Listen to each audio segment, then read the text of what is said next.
If you ever find yourself sitting next to the emergency exit on a commercial flight, you might wonder what would happen if a passenger tried to open it mid-flight.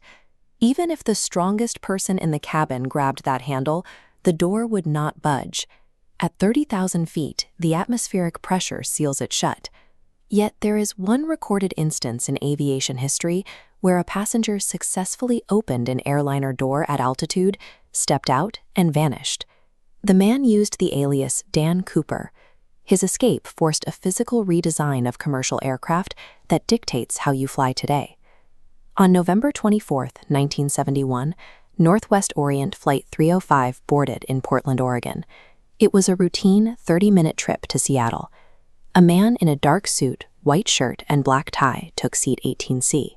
He ordered a bourbon and soda, lit a cigarette, and then handed the flight attendant a note. It stated he had a bomb in his briefcase. His demands were specific: $200,000 in $20 bills and 4 parachutes. The pilot circled Seattle for 2 hours while the FBI gathered the cash and the gear on the ground. After landing to collect the ransom and release the passengers, Cooper ordered the pilots back into the air toward Mexico City. He instructed them to fly at 10,000 feet with the landing gear down and the wing flaps extended, forcing the jet to fly at its minimum speed of 115 miles per hour. These parameters turned the Boeing 727 into a jump plane, allowing someone to survive an exit that would be impossible at standard cruising speeds. Over the forests of Washington state, a warning light flashed in the cockpit. The pilots noticed a drop in air pressure. The rear door of the plane, leading to a set of stairs in the tail, had been opened. Outside, a rainstorm was raging in the dark. The wind chill at that altitude was well below freezing. Wearing only his suit and loafers, Cooper strapped the bag of cash to his body, put on a parachute, and stepped off the stairs. When the plane finally landed, the cabin was empty. Cooper was gone.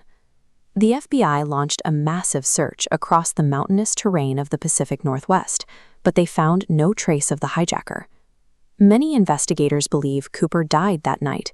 He jumped into a storm over wilderness in clothing meant for an office.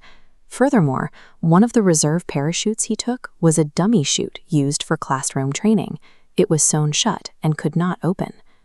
No evidence appeared in 1980 when a boy digging on a riverbank found 3 bundles of decaying $20 bills. The serial numbers matched the ransom money. The discovery led to 2 theories. Either the money washed down the river from his remains, or he buried a portion of it to mislead the FBI before disappearing. The FBI closed the case in 2016. While the man vanished, the aviation industry had to address the design vulnerability he had identified. The Boeing 727 featured a set of rear stairs integrated into the tail. Cooper realized that, unlike side doors, these could be lowered during flight. To prevent this, engineers developed the Cooper Vane. It is a mechanical lock on the outside of the fuselage. On the ground, a spring keeps the lock open so the stairs can be used by passengers. Once the plane takes off, the airflow pushes against a metal plate. This pressure rotates the device and physically locks the stairs in place. This mechanism uses the aircraft's own velocity to ensure the door cannot be opened until the plane slows down for landing. But what about the standard doors on a modern jet? These are designed as plug doors. They are wedge-shaped, making the inner side of the door larger than the frame it sits in.